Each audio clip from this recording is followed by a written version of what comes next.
ಬೆಳಕು ಹರಿಯುವ ಮೊದಲೇ ದೈವದ ಗುಡಿಗೆ ಬಂದು ಭಕ್ತಿಯಿಂದ ಪ್ರಾರ್ಥಿಸಿದ ಯುವಕನೊಬ್ಬ ಬಳಿಕ ದೈವದ ಹುಂಡಿ ಎತ್ಕೊಂಡು ಪರಾರಿಯಾಗಿದ್ದಾನೆ.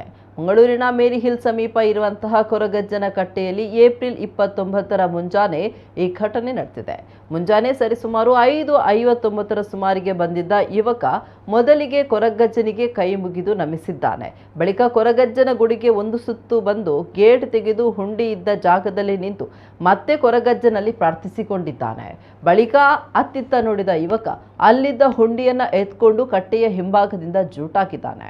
ಯುವಕನ ಈ ಕಳ್ಳತನ ಅಲ್ಲಿ ಅಳವಡಿಸಿದಂತಹ ಸಿಸಿಟಿವಿ ಕ್ಯಾಮೆರಾದಲ್ಲಿ ಸೆರೆಯಾಗಿದೆ. ಈ ಯುವಕ ಬೋಂದೇಲ್ ತಲುಪುವಷ್ಟರಲ್ಲಿ ಈತನ ಕೈಯಲ್ಲಿದ್ದಂತಹ ಹುಂಡಿಯನ್ನ ಗಮನಿಸಿದ ಜನರು ಹಿಡಿದು ನಿಲ್ಲಿಸಿದ್ದಾರೆ ಎಂಬ ಮಾಹಿತಿ ಲಭ್ಯ ಆಗಿದೆ. ಈ ವಿಡಿಯೋವನ್ನ ವ್ಯಕ್ತಿಯೊಬ್ಬರು ತಮ್ಮ ಫೇಸ್ಬುಕ್ ಖಾತೆಯಲ್ಲಿ ಹಂಚಿಕೊಂಡಿದ್ದಾರೆ. ಈ ವಿಡಿಯೋ ವೀಕ್ಷಿಸಿದ ಹಲವರು ಆತ ದೈವದ ಬಳಿ ಪ್ರಾರ್ಥಿಸಿರುವುದು ನೋಡಿದ್ರೆ ಆತನಿಗೆ ಏನೋ ಕಷ್ಟ ಇರಬೇಕು, ಕೊರಗಜ್ಜ ಅವನ ಕಷ್ಟ ನೀಗಿಸ್ಲಿ ಅಂತ ಹೇಳಿದ್ದಾರೆ. ಇನ್ನು ಕೆಲವರು ಇಷ್ಟೊಂದು ಭಕ್ತಿಯ ನಾಟಕವಾಡಿ ಅಜ್ಜನ ಹುಂಡಿಯನ್ನೇ ಎಗರಿಸಿದ ಈತ ದೊಡ್ಡ ಖದೀಮನೆ ಇರಬೇಕು ಅಂತ ಟೀಕಿಸಿದ್ದಾರೆ. ಆದರೆ ಈ ಬಗ್ಗೆ ಯಾವುದೇ ಪೊಲೀಸ್ ಠಾಣೆಯಲ್ಲಿ ದೂರು ದಾಖಲಾಗದ ಬಗ್ಗೆ ಇನ್ನೂ ಮಾಹಿತಿ ಇಲ್ಲವಾದ ಕಾರಣ ಜನರು ಆತನಿಗೆ ಬುದ್ಧಿ ಹೇಳಿ ಕಳುಹಿಸಿರಬೇಕು ಅಂತ ಅನುಮಾನಿಸಲಾಗಿದೆ.